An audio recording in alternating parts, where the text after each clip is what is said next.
여호와는 나의 목자시니 내가 부족함 없으리. 푸른 초장에 누이시며 나를 쉴만한 물가로 오 주께서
자, 오늘 첫 주일에 하나님이 주신 말씀 시편 23편 4절과 5절이 되겠습니다. 시편 23편 4절과 5절의 말씀 찾으신 줄 알고 합독을 하겠습니다. 다 같이요. 내가 사망의 음침한 골짜기로 다닐지라도 해를 두려워하지 않을 것은 주께서 나와 함께 하심이라. 주의 지팡이와 막대기가 나를 안위하시나이다. 주께서 내 원수의 목전에서 내게 상을 차려주시고 기름을 내 머리에 부으셨으니 내 잔이 넘치나이다. 아멘. 성경은 하나님과 우리와의 관계를 목자와 양의 관계로 설명하고 있습니다. 그래서 성경을 보게 되면 하나님은 선한 목자로 또 하나님을 믿고 따르는 성도들을 그의 기르시는 양으로 말씀하고 있습니다. 왜 성경은 하나님과 우리와의 관계를 목자와 양의 관계로 그렇게 비유하고 있을까요? 그것은 양은 너무나 우둔하고 연약해서 목자가 없이는 하루도 살아갈 수 없기 때문입니다. 다시 말하면 하나님의 도움이 없이는 살아갈 수 없는 연약한 우리 인생의 모습을 너무나 잘 보여주고 있기 때문이죠. 그래서 우리는 지난 성구영신 예배 때에 여호와는 나의 목자시니라는 제목으로 1절에서 3절의 말씀을 함께 나눴습니다. 이제 오늘 우리가 읽은 본문 4절을 보게 되면 다윗은 자신이 살아온 인생을 사망의 음침한 골짜기로 비유하고 있어요. 자, 우리 4절 상반절의 말씀을 함께 읽겠습니다. 다 같이요. 내가 사망의 음침한 골짜기로 다닐지라도 해를 두려워하지 않을 것은 주께서 나와 함께 하심이라. 자, 앞서 다윗은 2절에서 이렇게 말한 적이 있어요. 다 같이요. 그가 나를 푸른 풀밭에 누이시며 쉴만한 물가로 인도하시는도다. 자, 목자의 인도를 받은 양들이 푸른 풀밭에서 부족함이 없는 꼴을 먹고 잔잔한 시냇가에서 쉼을 얻고 있는 여러분 모습을 한번 상상해 보십시오. 한 폭의 그림과 같습니다. 그런데 그 모습과 오늘 본문 4절이 말하고 있는 이 사망의 음침한 골짜기는요, 얼마나 대조적인지 모릅니다. 그렇죠? 푸른 풀밭, 그리고 쉴만한 물가와 그리고 사망의 음침한 골짜기는 그 모습이 너무나 대조적입니다. 그런데 여러분, 이 대조적인 이 모습이 사실 저와 여러분이 살아가는 우리의 삶의 모습이기도 합니다. 우리의 인생은요, 항상 푸른 초장만 있는 것이 아닙니다. 우리가 원치는 않지만 우리의 인생 가운데는 사망의 음침한 골짜기가 있습니다. 인생을 살다 보게 되면 항상 푸른 초장에 누워서 쉼을 얻는 때만이 아니라 사망의 음침한 골짜기를 거닐어야만 하는 때가 있습니다. 우리가 살고 있는 이 세상에 낮이 있고 밤이 있는 것처럼 저와 여러분의 인생에도 푸른 초장의 삶이 있고 사망의 음침한 골짜기를 통과하는 것과 같은 그런 때가 있다는 것이죠. 그러면 사망의 음침한 골짜기는 무엇을 말합니까? 사망의 음침한 골짜기는요, 사망이 아닌 사망의 그림자가 드리워져 있는 골짜기입니다. 죽음의 골짜기가 아니라 죽음의 그림자가 드려져 있는 골짜기를 말합니다. 목자들은요, 여기 양떼를 몰고 싱싱한 꼴을 찾아가게 되는데, 그러다 보게 되면 주기적으로 대이동을 해야 될 때가 있어요. 그런데 대이동을 하다 보게 되면 반드시 지나쳐야 하는 곳이 바로 굉장히 좁고 험하고 햇볕이 잘 들어오지 않는 그런 어두운 골짜기를 통과할 때가 있습니다. 그 어두운 골짜기를 통과하다 보게 되면요, 곳곳에 위험이 도사리고 있는 거예요. 갑자기 내린 비로 인해서 급류 때문에 양떼들이 또 내려갈 수도 있고요, 자칫 잘못하게 되면 양들이 절벽과 같은 그런 낭떠러지로 떨어질 위험에 처하기도 합니다. 때로는 늑대와 사자와 같은 사나운 짐승들이 나타날 때도 있어요. 때로는요, 저 위에 있는 바위들이 굴러떨어져서 양떼를 덮칠 수도 있는 것입니다. 이렇게 죽음의 그림자가 드리워져 있는 곳이 바로 뭐예요? 사망의 음침한 골짜기입니다. 하지만 목자는 자신의 양들을 데리고 이 사망의 음침한 골짜기를 통과해야만 합니다. 왜냐하면 그래야 양들을 또 다른 푸른 초장으로 쉴만한 물가로 인도할 수 있기 때문이죠. 그런데 오늘 저와 여러분의 인생에도 사망의 음침한 골짜기가 있습니다. 오늘 저와 여러분에게 있는 사망의 음침한 골짜기는요, 공간이 아니라, 장소의 개념이 아니라 상황이라고 하는 사실입니다. 내가 지금 당면한 그 어려운 상황이 뭐예요? 그게 바로 사망의 음침한 골짜기입니다. 그러면 좀 구체적으로 오늘 내게 있어서 사망의 음침한 골짜기는 뭘까요? 바로 이런 거죠. 살다 보게 되면 내가 믿고 의지하고 사랑했던 사람으로부터 배신을 당할 때가 있어요. 여러분, 그 배신을 당함으로 경제적인 손실을 보게 되는데, 경제적인 손실을 보는 것으로 끝나는 것이 아니라 나를 배신한 그 사람이 도리어 나를 고소 고발할 때가 있어요. 바로 여러분, 이런 상황이 뭐예요? 사망의 음침한 골짜기죠. 내가 사랑했던 사람이 어느 날 갑자기 이 세상을 떠나게 되는 거예요. 사망의 음침한 골짜기입니다. 그것만이 아니라 계속되는 사업의 실패로 인해서 재정의 어려움 가운데 살아가게 되는 것, 이것도 역시 뭐예요? 우리에게는 사망의 음침한 골짜기가 되는 것입니다. 그렇게 다짐하고 다짐하지만 수없이 넘어지고, 그렇게 두드리고 두드려보지만 열리지 않는 우리 인생의 어떤 삶의 문제들, 여러분, 이런 것들이 뭘까요? 우리에게는 사망의 음침한 골짜기가 되는 것입니다. 다윗의 인생도 마찬가지입니다. 다윗의 인생도 보게 되면요, 푸른 초장과 같은 삶을 살 때도 있었어요. 또 반면에요, 사망의 음침한 골짜기를 거니는 때도 있었습니다. 다윗의 인생 가운데 푸른 초장의 삶은 어떤 때일까요? 예를 들어보면 이런 거겠죠. 베들레헴의 목동으로 양을 칠 때에 사자가 나타났어요. 새끼를 물어가면 두려워하지 않고 쫓아가서 그 사자를 물리치고 사자 입에서 새끼를 건져냈어요. 대단한 거죠. 그때 감격이 어땠을까요?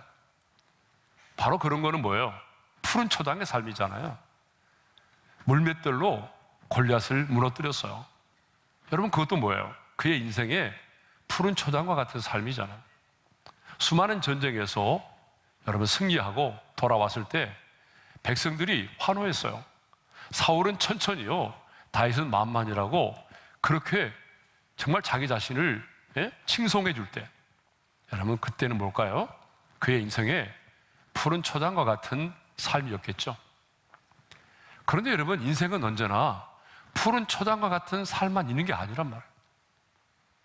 다윗의 인생도 보게 되면 왕으로 기름 부음을 받았지만 10년이 넘는 세월 이상 사울왕에 의해서 쫓겨다녀야만 했어요.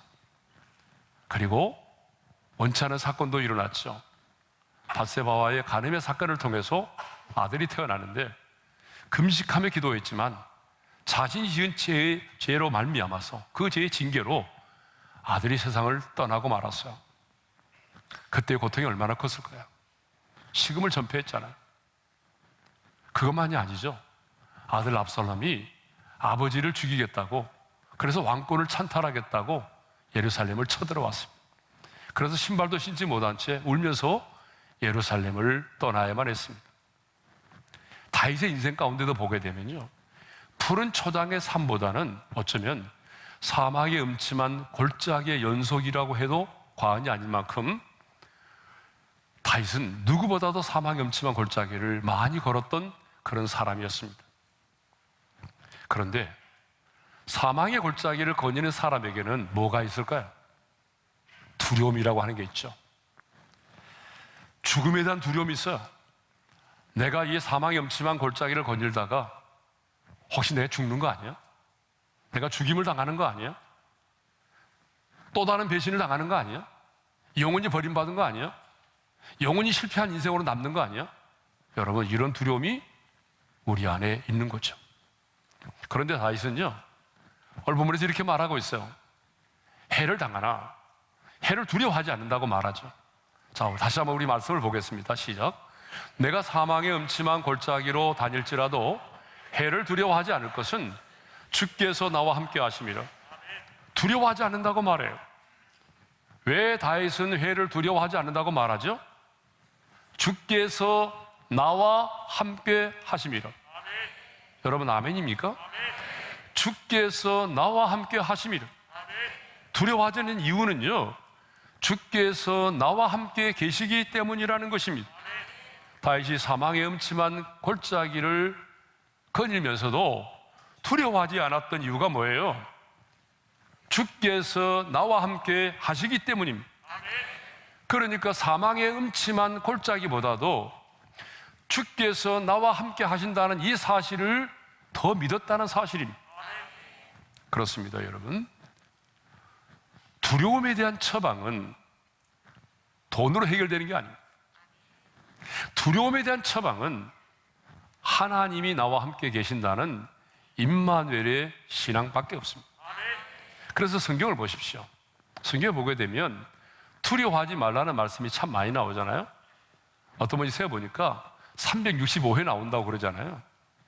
그러니까 매일매일 우리 인생은 두려워할 수밖에 없는 삶인데, 그런데 여러분, 성경을 보게 되면 두려워하지 말라, 두려워하지 말라. 그런데 그 말씀이 나온 앞뒤 전후문맥을 살펴보게 되면 꼭 무슨 말씀이 나오던가요?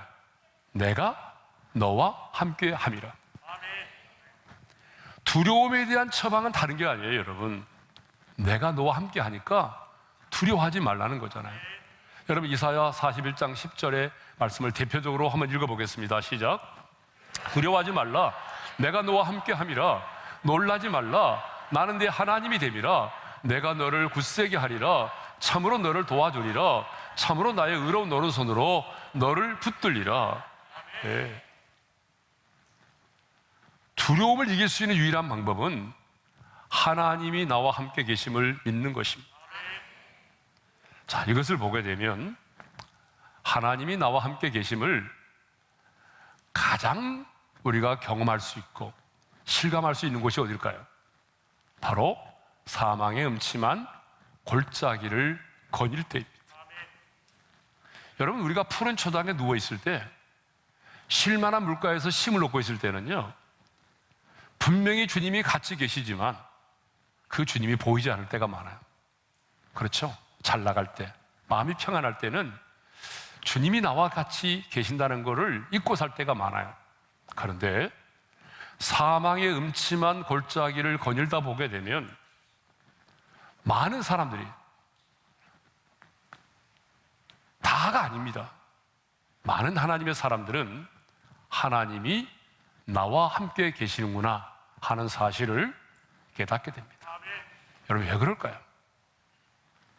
왜 사람들은 사망의 음침한 골짜기를 거닐 때에 나와 함께 하시는 하나님을 만나게 되고 그분을 경험하게 될까요? 그것은 우리가 사망의 음침한 딱 골짜기에 접어들게 되면요, 하나님의 사람들은 긴장을 하게 돼 있어요. 그리고 평상시 때는 하지 않았던 정말 간절히 주님의 얼굴을 찾고 구하게 돼 있어요. 사망의 음침한 골짜기를 거닐다 보게 되면 하나님의 사람들은 무릎을 꿇어요. 그리고 간절히 하나님의 얼굴을 구합니다. 하나님 지켜주세요, 보호해주세요, 주님 없이는 살 수 없어요. 이렇게 간절히 부르짖어 기도하고 하나님의 얼굴을 구하다 보니까 많은 사람들은 여러분 푸른 풀밭에서 하나님을 만나는 것이 아니라 정말 대부분의 사람들은 사망의 음침한 골짜기를 거닐면서 살아계신 하나님을 인격적으로 만납니다. 그러면 하나님이요, 어떻게 나와 함께 하실까요? 여러분 4절 하반절의 말씀을 읽겠어요. 다 같이요. 주의 지팡이와 막대기가 나를 안위하시나이다. 하나님이 나와 함께 계시는데 내가 사망의 음침한 골짜기를 통과할 때 주님이 어떻게 나와 함께 하시는가 하면은 그 지팡이와 막대기가 나를 안위하시다 그랬어요. 그러니까 지팡이와 막대기로 나를 안위하시면서 나와 함께 하십니다. 여러분 그 지팡이와 막대기, 우린 헷갈릴 때가 많아요. 막대기가 지팡이고 지팡이가 막대기고 그렇지 않아요. 여러분들 사진을 보게 되면요, 끝이 구부러져 있는 거 있잖아요. 저게 바로 지팡이고요, 그 앞에 이제 이렇게 끝이 구부러져 있지 않는 게 막대기입니다.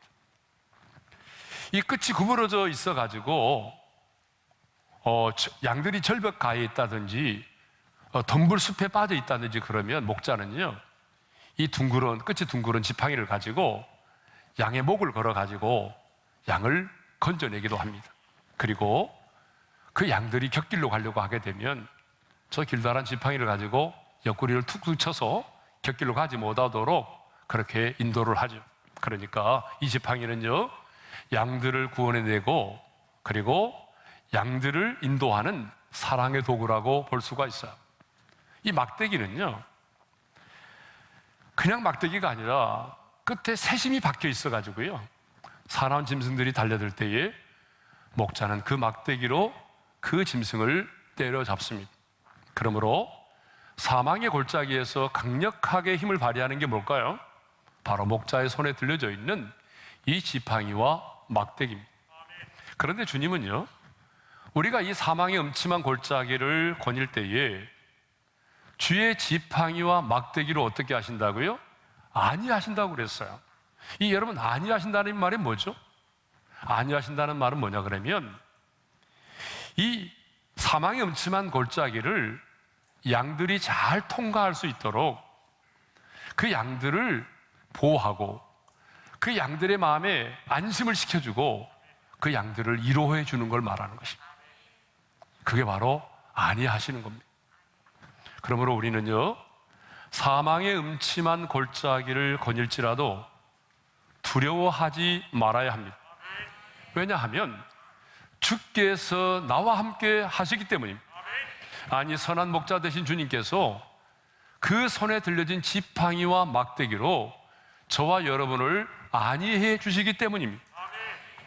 심리학 실험의 결과에 의하면요, 홀로 고통을 당하는 것보다는 친한 사람과 사랑하는 사람과 함께 고통을 당하면 2배 정도 고통을 더 잘 견딜 수 있다고 합니다. 그래, 여러분 주변에 누군가가 사망의 음침한 골짜기를 거닐면서 힘겨워한다면 여러분들이 찾아가셔서 곁에 있어주고 그를 위해서 기도해 주는 것만으로도 그 고통이 반감될 수 있다는 사실입니다. 혹시 우리 중에 지금 사망의 음침한 골짜기를 통과하고 있는 분이 계십니까? 두려워하지 마십시오.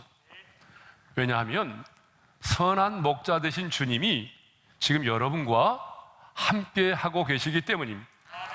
선한 목자 되신 주님께서 여러분과 함께 동행하면서 그 지팡이와 막대기로 여러분을 안위하고 계시기 때문입니다. 그러므로 나 홀로라는 생각을 버리시기를 바랍니다.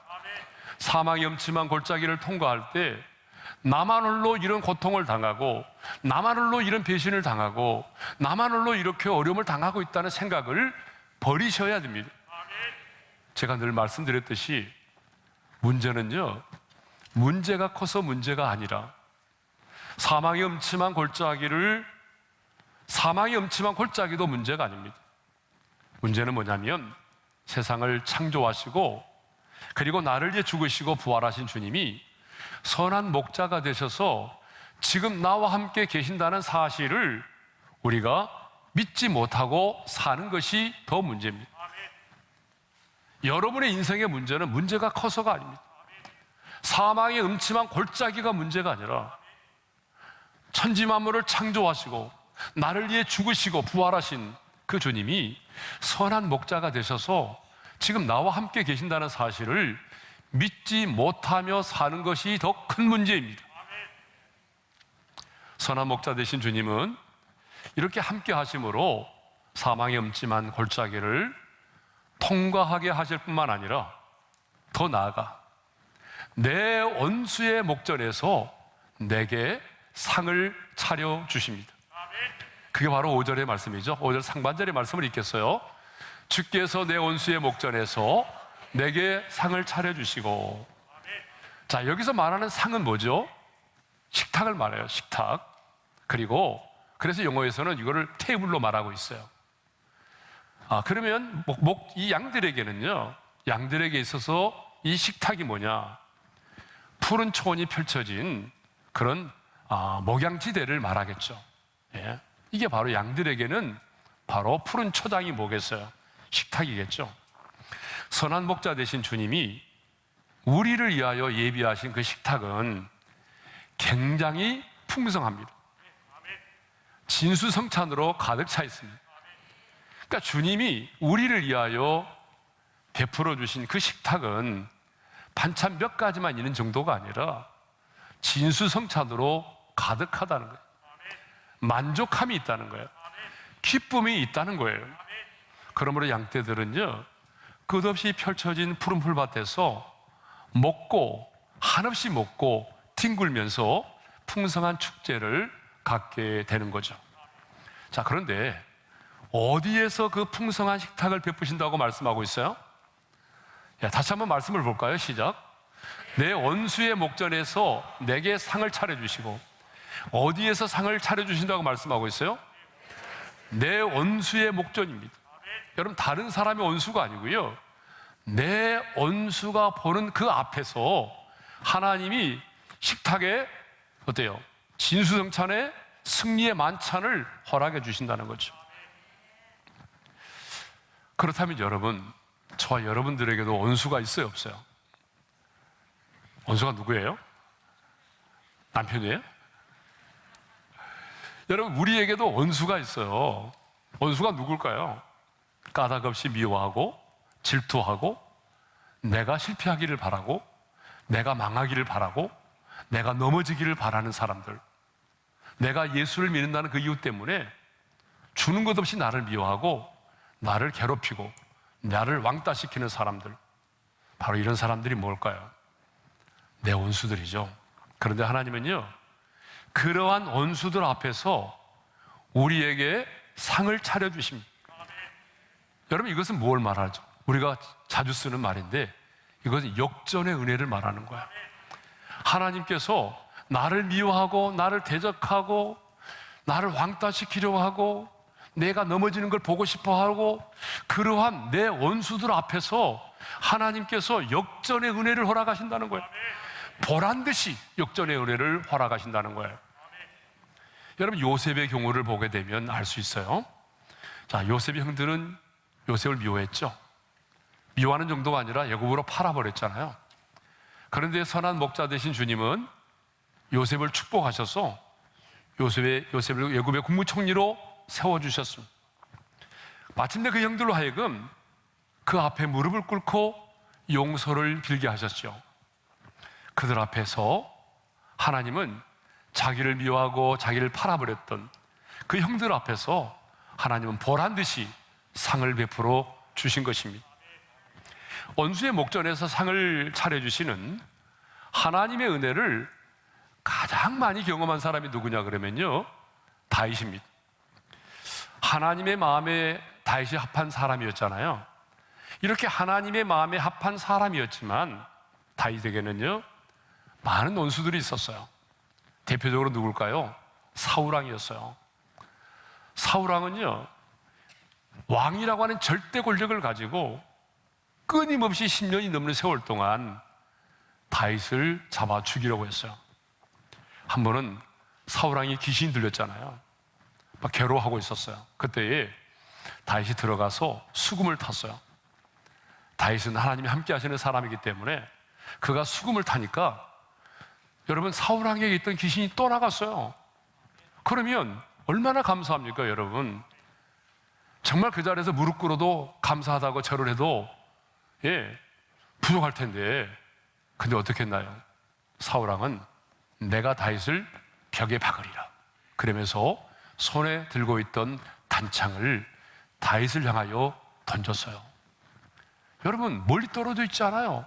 바로 앞이에요. 여러분 사울왕이 어떤 사람입니까? 유명한 장수잖아요. 그러면 여러분 그 앞에서 살살 던진 게 아니잖아요. 다윗을 벽에 박으리라고 던졌다고 한다면 엄청나게 세게 던진 거잖아요. 그러면 그 짧은 시간에 사실 다윗은요 피할 겨를이 없어요. 그런데 하나님은 그 순간에도 그 단창이 다윗을 피하게 하셨어요. 사울왕 그것을 보면서 놀랐겠죠. 하나님께서 다윗을 지켜주고 계시는구나. 이후에도 다윗을 제거하려고 하는 사울의 계획은 그치지 않고 계속되었습니다. 블레셋과의 치열한 전투에 내보냈어요. 왜? 죽게 하려고. 그런데 죽는 것이 아니라 여러분 계속해서 승리하고 돌아오는 거예요. 그러니까 이게 안 되니까 이번에는요 사울이 어떤 꾀를 썼냐 그러면 블레셋 사람들이 양피를 100개를 배우라는 거예요. 이건 정말 어려운 얘기거든요. 그런데 다윗은 100개가 아니라 200개를 배웁니다. 이런 모습을 보면서 다윗은 하나님이 함께 하시는 사람이로구나. 결정적으로 보았던 때가 있어요. 언제냐 그러면 다윗이요 시팡무지 수풀에 숨어 있을 때입니다. 그때 사울과 사울의 군대가 완전히 다윗을 둘러쌌어요. 이제 다윗은요 도간에 든 치가 된 거예요. 이제 꼼짝달싹 없이 잡혀 죽게 됐어요. 그런데 하나님은요 그때 어떤 일을 행하십니까? 이런 일을 행하시죠. 자, 우리 사무엘상 23장 27절과 28절의 말씀을 읽겠습니다. 다 같이요. 전령이 사울에게 와서 이르되 급히 오소서 블레셋 사람들이 이 땅을 침노하나이다. 이에 사울이 다윗 뒤쫓기를 그치고 돌아와 블레셋 사람들을 치러 갔으므로, 이 결정적인 순간에 하나님께서는 이 다윗을 살리기 위해서 주변 나라인 블레셋 나라를 도구로 사용하신 거예요. 그래서 다윗은 거기서도 목숨을 구하게 됐어요. 이런 결정적인 모습을 수없이 보았어요, 사울왕이. 그래서 성경은 이렇게 기록하고 있어요. 우리 다 같이 읽겠습니다. 여호와께서 다윗과 함께 계심을 사울이 보고 알았고 사울의 딸 미갈도 그를 사랑하므로 사울이 다윗을 더욱더욱 두려워하여. 사울이 뭘 알았다는 거예요?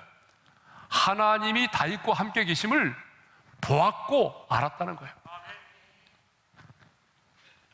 한두 번이 아니기 때문에. 여러분 정말 여기서 중요한 것은 다윗을 죽이려고 했던 사울왕이 다윗은 하나님이 함께 하시는 사람이라는 것을 자기가 보았고 알았다는 거예요. 그래서 결국 어떻게 했다는 거예요? 더욱 두려워했다는 거예요. 그렇다면 여러분 다윗만이 하나님의 사람이 아니잖아요. 저와 여러분도 하나님의 사람이잖아요. 그렇다면 저와 여러분도 이 세상을 살아가면서 내 삶을 주시하고 있는 내 주변에 있는 많은 사람들에게 하나님이 나와 함께 계심을 똑똑히 눈으로 보게 해야 합니다. 똑똑히 그들이 보고 알아야 합니다. 여러분의 자녀들이 우리 엄마는 하나님이 함께 하시는 사람이에요. 우리 아버지는 하나님이 함께 하시는 사람이에요. 여러분 직장의 동료와 친구들이, 여러분 곁에 있는 사람들이 여러분을 향해서, 다른 사람은 몰라도 저 친구는 하나님이 함께 하시는 사람이에요. 건드리면 안 돼요. 여러분 우리가 하나님이 나와 함께 계심을 사람들이 보고 알게 되면 그들이 우리를 함부로 하지 못합니다. 그들이 우리를 두려워합니다. 그래서 주님은요, 우리의 원수의 목전에서 우리에게 상을 베푸시는 거예요. 그래서 주님은 원수의 목전에서 승리의 만찬을 갖게 하시는 거예요. 그래서 주님은 원수의 목전에서 높이 들림과 평안과 승리의 축복을 누리게 하시는 거예요. 많은 사람들은 원수의 목전에서 절망합니다. 많은 사람들은 원수의 목전에서 나는 안 돼, 나는 할 수 없어 라고 자포자기를 합니다. 그러나 하나님은 저와 여러분들이 원수들이 보고 있는 그 앞에서, 원수들이 나를 바라보고 있는 그 목전에서 우리에게 역전의 은혜를 허락하시기를 원하십니다. 높이 들림과 평안과 승리의 축복을 누릴 수 있기를 원하십니다. 2022년 올 한 해에 하나님께서 나를 괴롭히고 하나님이 함께하는가 보자, 그렇게 나를 주시하고 있는 나의 원수들 앞에서 하나님이 역전의 은혜를 허락해 주실 줄로 믿습니다. 높이 들림과 승리의 축복을, 평안의 만찬을 허락해 주실 줄로 믿습니다. 이제 5절 하반절에 보게 되면 기름을 내 머리에 부으셨다는 말씀이 있어요. 자, 우리 5절 하반절의 말씀을 읽겠습니다. 기름을 내 머리에 부으셨으니 내 잔이 넘치나이다. 자, 목자는 가끔 양을 한 마리씩 품에 안고 이제 그 머리에다가 이렇게 기름을 부을 때가 있어요. 목자가 양의 머리에 기름을 바르는 데는요, 몇 가지 이유가 있는데, 첫째는 파리를 비롯해서 각종 해충으로부터 양을 보호하기 위해서 머리에 기름을 바른다고 합니다. 여러분, 파리떼를 비롯해 가지고 많은 벌레들이요, 이 양의 코에 그 부드러운 점막 있잖아요, 거기에다가 알을 깔 때가 있어요. 그러면 이게 다 유충이 되잖아요. 그러니까 유충이 돼가지고 이게 이제 머릿속으로 들어가기도 하고 피부 속으로 들어가기도 하게 되면 염증이 생겨서 너무나 많은 고통을 당한다고 해요. 그래서 그것을 방지하기 위해서 목자는 양의 머리에다가 기름을 바른다고 합니다. 또 두 번째로는요, 양들 간의 싸움을 막기 위해서, 양의 머리를 보호하기 위해서입니다. 여러분, 여름철이 이제 지나고 가을이 오게 되면 이제 발정의 계절이 시작되는데, 양들은 서로 짝을 찾기 위해서 싸움을 시작한다고 그럽니다. 암양을 차지하려는 순양들의 쟁탈전이 벌어지는데, 그래서 밤새도록 양과 양끼리 머리를 부딪히면서 싸운다고 합니다. 소리를 막 내면서. 이렇게 싸우다 보게 되면 머리가 상하기도 하고 부상을 입기도 하고 심지어는요, 죽는 양도 있다고 그래요. 그래서 목자는 이 양의 머리에 기름을 듬뿍 발라줍니다. 기름을 부어서 기름을 발라놓으면 어때요? 부딪혀도 어떻습니까? 미끄러우니까 상처가 안 나고 어때요? 더 이상 싸우지 못하게 된다는 거죠. 그래서 양들 간의 싸움을 막고 머리에 부상을 입지 않도록 하기 위해서 이렇게 양들의 머리에다가 기름을 부는다고 합니다. 세 번째로는요, 상처를 치유하기 위해서 이렇게 머리에 기름을 부는다고 합니다. 양들이 이렇게 서로 싸우거나 아니면은 풀을 뜯어먹기 위해서 숲으로 내려갔다가 이게 머리를 다치는 경우들이 있잖아요. 그러면 목자는 그 양의 머리에 상처를 치유하기 위해서 기름을 부어요. 우리가 성경에 보게 되면 그런 이 기름이라고 하는 게 치유의 목적으로 사용될 때가 참 많았어요. 사마리아 사람이 예루살렘에서 여리고로 내려가다가 강도를 만난 자를 치유해 줬잖아요. 그때도 보게 되면 포도주와 기름을 사용했다고 돼 있어요. 야고보서 기자는요, 환자를 위해서 기도할 때 기름을 바르고 기도하라고 했어요. 그러니까 성경에 보게 되면 기름이라는 단어가 200번 이상 나와요. 기름과 관련된 내용들이 굉장히 많이 나오잖아요, 성경에는. 그렇다면 오늘 저와 여러분들에게 있어서 이 기름은 무엇을 의미할까요? 새 언약의 백성인 저와 여러분들에게 있어서 이 기름은 바로 하나님의 능력과 성령님을 상징하는 것입니다. 그래서 사도행전 10장 38절을 보게 되면 예수님도 이 성령과 능력으로 기름 부음을 받으사 선한 일을 행하시고 마귀에게 눌린 모든 사람을 고치셨다는 말씀이 있어요. 자, 그러면 우리는 왜 성령의 기름 부음, 곧 성령의 충만을 받아야 될까요? 이 얘기 굉장히 중요합니다. 왜 하나님의 사람인 우리는 성령의 기름 부음을 받아야 되죠? 왜 우리는 성령의 충만을 받아야 되죠? 우리가 성령의 충만, 기름 부음을 받아야 되는 이유는요, 그것은 성령의 기름 부음이 임하면 내 잔이 넘쳐나기 때문입니다. 그래서 다윗은 오늘 5절 하반절에서 이렇게 고백하잖아요. 다 같이요. 기름을 내 머리에 부으셨으니 내 잔이 넘치나이다. 내 잔이 넘치나이다 앞에 뭐가 있어요? 기름을 내 머리에 부으셨다는 말씀이 있잖아요.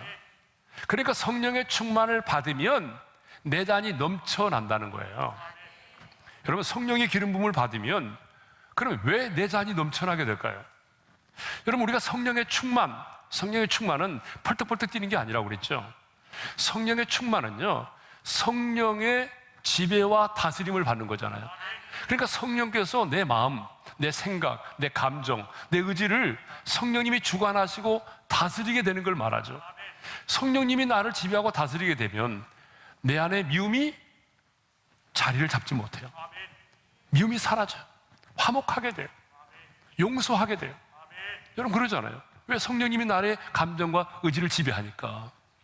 그러니까 여러분, 부부지간에 3일이 멀다 하고 싸우는 투견 부부들 있죠?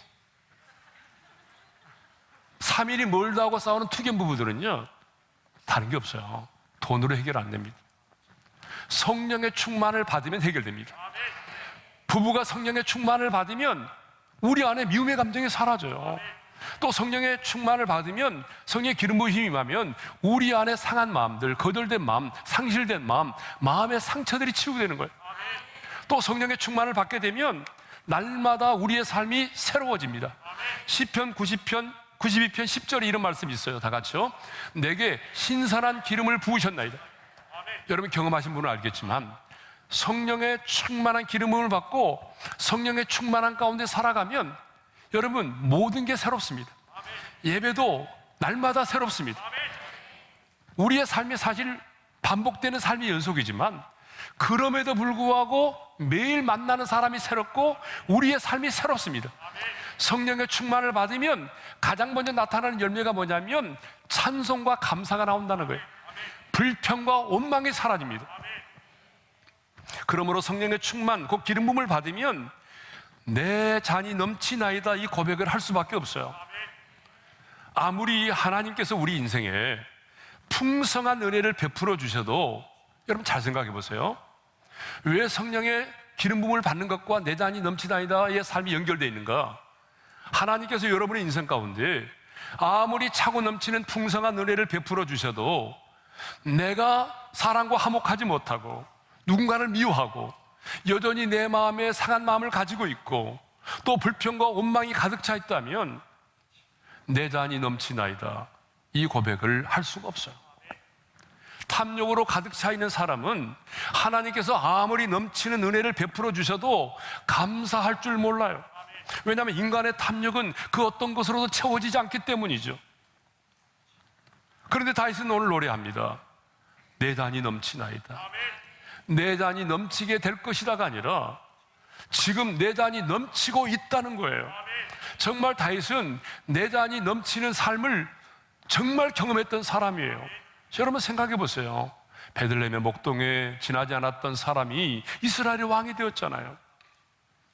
사망이 음침한 골짜기를 지나면서도 나와 함께 하신 하나님을 만났잖아요. 수많은 배신과 실수와 넘어짐에도 불구하고 부족함이 없는 은혜를 경험했잖아요. 때를 따라 도우시는 하나님의 은혜를 경험했잖아요. 그래서 결국 하나님의 마음에 합한 자가 되었잖아요.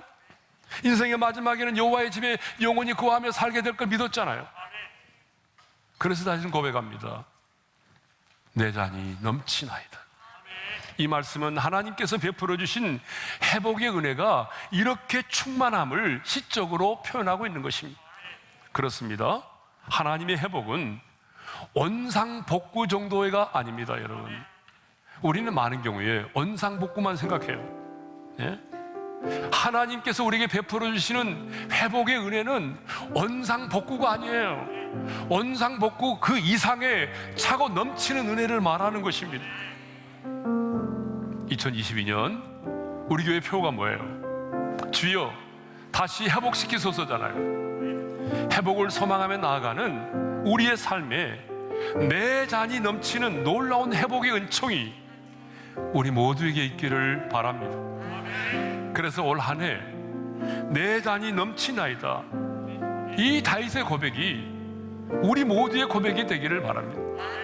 성령의 충만을 받으면 조그마한 일에도 주여 내 잔이 넘치나이다라고 고백하는 거예요.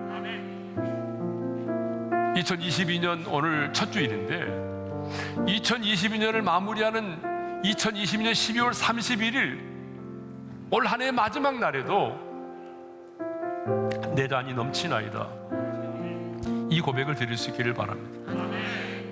어떤 분은 이 세상을 떠나면서 그 인생의 마지막 날에 두 손을 들고 내 잔이 넘치나이다, 이런 고백을 남기며 떠났다는 분이 있어요. 할 수만 있다면 저와 여러분도 하나님이 내 영혼을 부르시는 내 인생의 마지막 날, 이 땅을 떠나는 인생의 마지막 날 그 순간에도 내 죽음을 목도하고 바라보고 있는 내 주변의 사람들을 향해서, 아니 보좌에 앉으신 주님을 향해서 내 잔이 넘치나이다, 이런 아름다운 고백을 주님께 드리며 떠날 수가 있다면 우리 인생은 성공한 인생이라고 생각합니다. 오늘 주신 말씀을 마음에 새기면서 우리 찬양하겠습니다. 마음이 상한 자를 고치시는 주님. 마음이 상한 자를 고치시는 주님, 하늘의 아버지 날 주관하소서. 주의 길로 인도하사 자유케 하소서.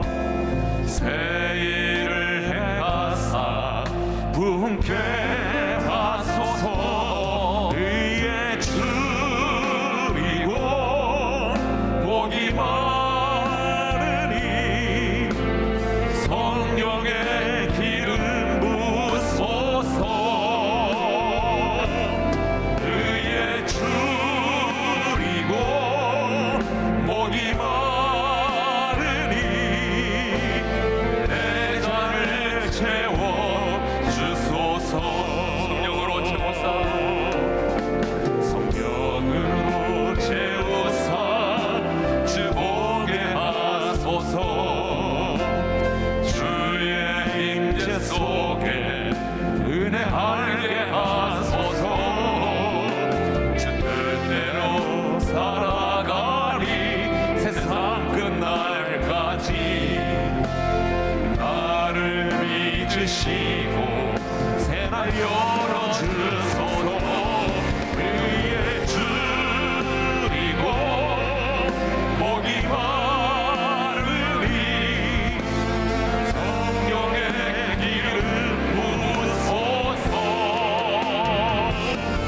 의에 줄이고 복이 많으니 내 잔을 채워 주소서. 자, 우리 한번 기도할까요? 다윗의 고백처럼 우리의 인생 가운데는 푸른 초장만이 아니라 사망의 음침한 골짜기가 있습니다. 죽음이 아닌 죽음의 그림자가 들여져 있는 골짜기가 있어요. 사망의 음침한 골짜기에 접어들면 사람들은 두려워합니다. 이러다 죽는 거 아니야? 이러다 영원히 실패하는 거 아니야? 여러 가지 두려움이 오죠.